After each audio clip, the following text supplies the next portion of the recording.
All right. Hello, everyone. I'm going live on several platforms today, so welcome.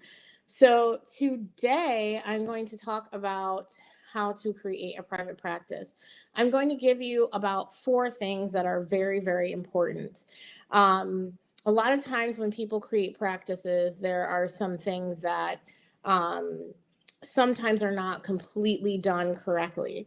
And because of that, there will be issues on how you are going to actually do your private practice. Okay. So, creating a private practice is not easy.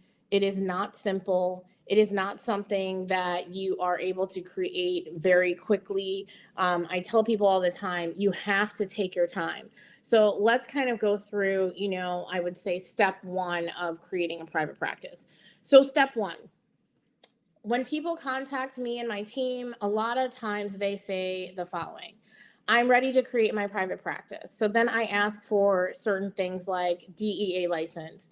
I ask for their LLC. I ask for either their nonprofit or 501c certificate. I ask for, their recommendations or their voided check or, just what EHR, all of these things that they're using, and they have no idea what those are. They have no idea where those are. They have no idea how to find all of these things.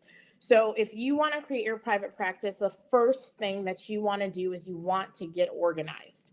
When I say get organized, I mean I need your NPI. I need your group NPI. I need your tax ID number. I need all of these things so that we have them in one place. Now, we're not going to go and talk about credentialing, but what I want you to understand is these things have to be in order. If they are not in order, it's going to be very difficult for you to create a private practice. None of your things are going to be in place. Okay. So, as you are, maybe even talking to different people or asking for people to refer to you, in the future, people are going to be asking you certain questions. And if you don't have these things, these items, it's going to be very difficult. Okay. So, with your private practice, number one, get all of your items in order. That means all of your licenses, all of the licenses for anyone who's going to work with you. I would also pull any background checks for people that are going to work for you. Make sure that you do the research for your state to know exactly what is necessary in order for you to own your private practice. There's certain jurisdictions and there's certain things that you need. So gather all of that information, and I encourage all of you to put it almost in a spiral notebook or some type of place that you're able to look for it. Okay? Number two, CAQH. CAQH is a database, and I do go over this in my masterclass. It's a database where all of your information should be.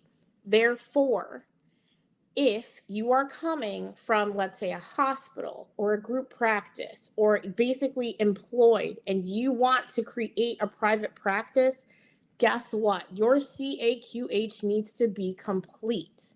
Now, what does CAQH consist of? Okay. It consists of basically all of your information. It's going to ask for your home address, your social security number. It's going to have your references in there. Are you affiliated with a hospital? Um, what are the different locations that you have? Your NPI, your group NPI. What insurances do you take? Okay. So, first thing I said was to get all of your information together so that you have it. Make sure that your CAQH is also up to date. All right. These are the fundamental things that you need.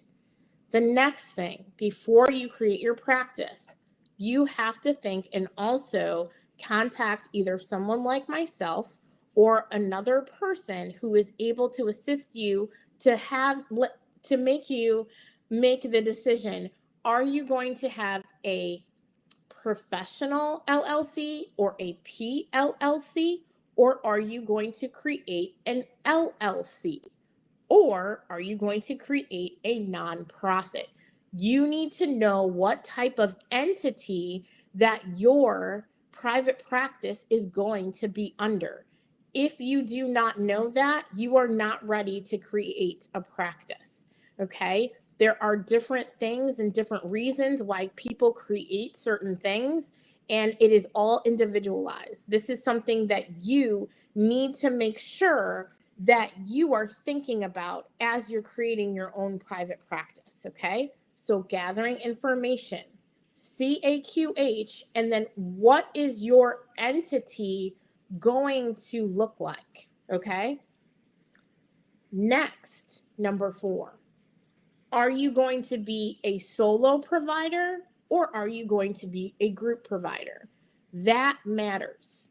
It definitely matters. I encourage everyone, if you are going to be the solo right in the beginning, I encourage everyone to move to a group. And I'll tell you why.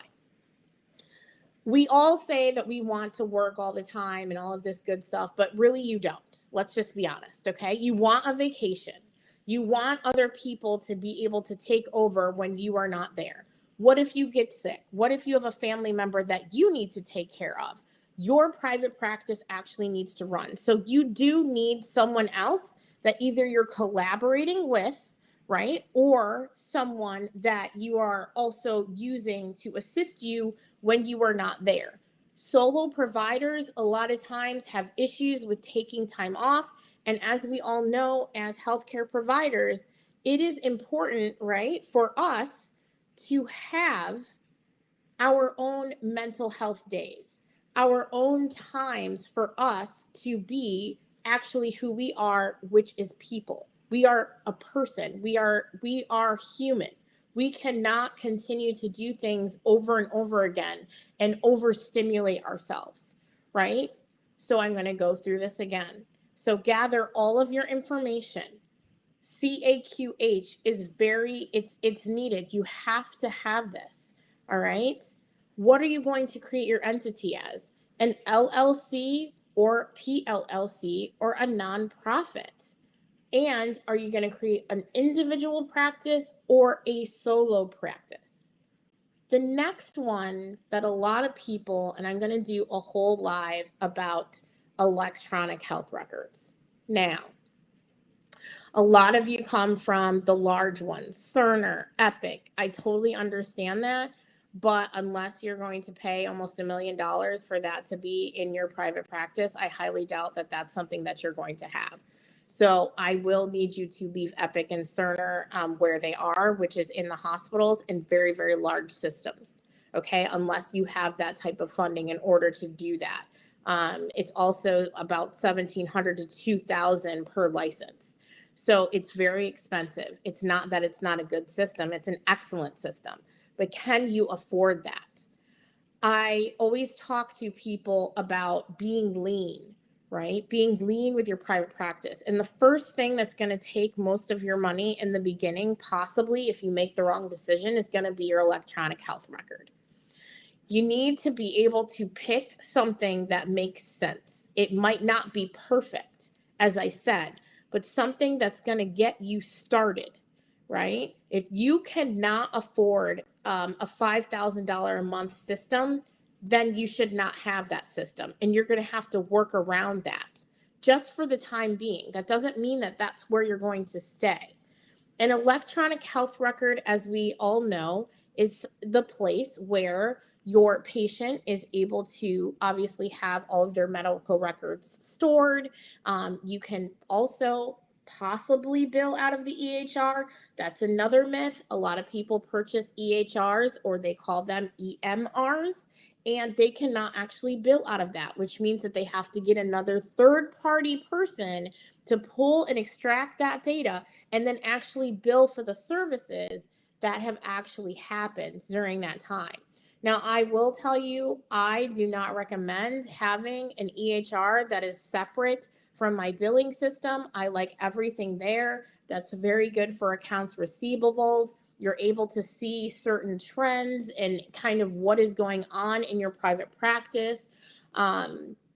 It's very important for mostly everything to be able to integrate.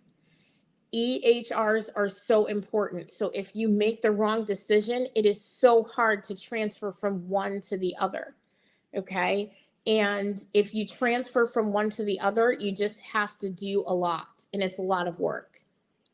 One thing about EHRs that people don't know, and I have noticed this because I do own a billing and credentialing uh, business, is that people think that you don't have to build them.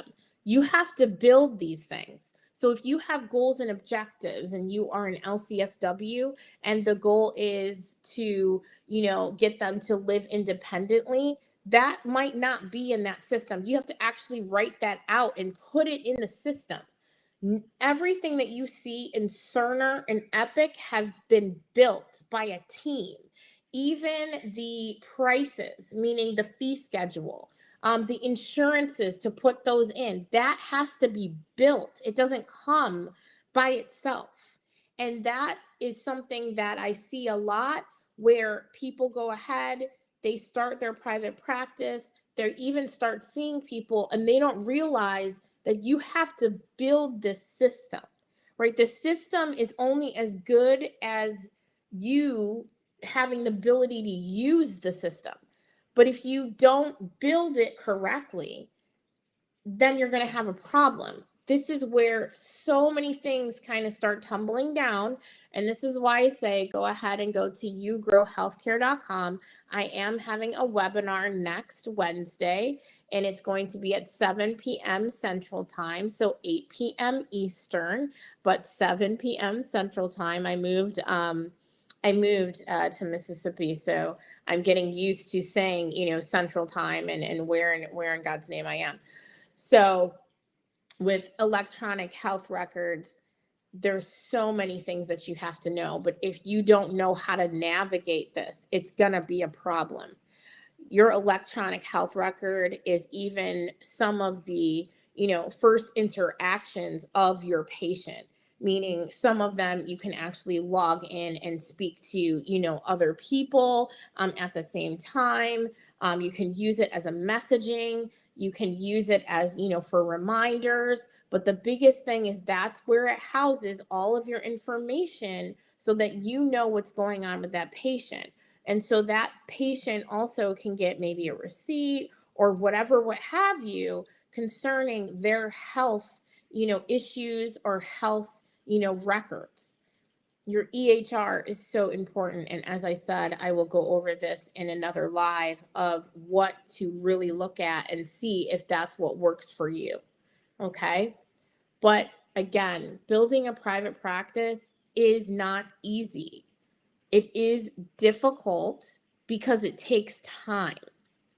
But if you don't have all of your information together, if you don't know where even your copy of your DEA license or your license, to practice anywhere, where it is, you're going to have a major problem, because this is what people are going to ask for. Those are just little fundamental things.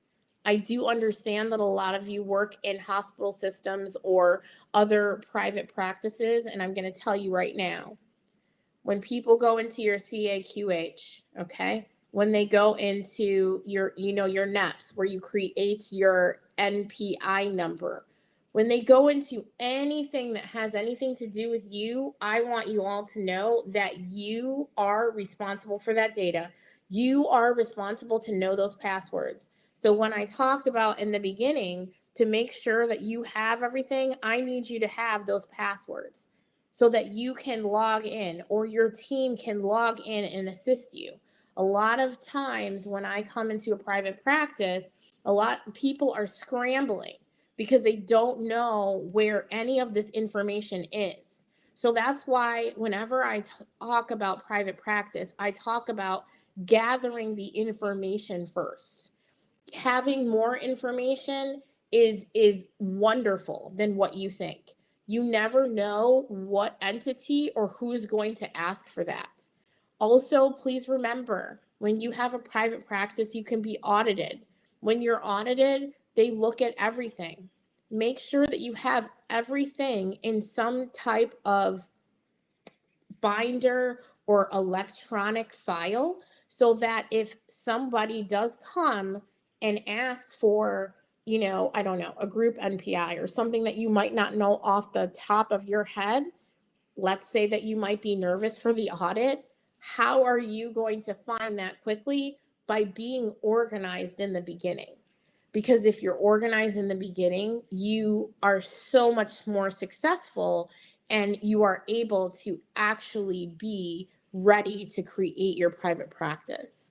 So again, we will go ahead and recap and go to yougrowhealthcare.com, and I will have a masterclass on Wednesday. And what we go over are just different parts of private practice. How do you build it? How are you going to be successful? We talk about money flow. We talk about digital product. We talk about visibility, and we talk about patients, right? And patients being treated with care. We all know that you all know how to treat a patient, but I need to make sure that your staff knows how to treat the patient, because the visit actually starts when that patient actually walks in the door. Again, let's go over this. So, number 1, gather all of the information. Make sure that you have your CAQH up to date, amongst other things. Then, number 2, do you want to create an LLC or a PLLC? Okay. Next, do you want a group practice or an individual practice? And then number 5, what EHR are you actually going to use? It's super, super important that you know all of these things. Again, I have, devoted myself to create healthcare practices that are successful. I have a healthcare practice myself. It's called Atlanta Telehealth. I serve our nation's veterans and I serve it proudly. I wouldn't change it for the world. But what I will tell you is our stuff is in order, just in case anyone comes in the door and has a question, or we just need to get things done. And I'm not scrambling to figure out where all of my stuff is. So again, go ahead and join me at yougrowhealthcare.com. And I hope to see you there on Wednesday. And if you have any further questions, you can even, go through yougrowhealthcare.com, and I'll see that, and you'll see an email also from me as well. All right, everyone, have a great day, and thank you for attending my live. All right.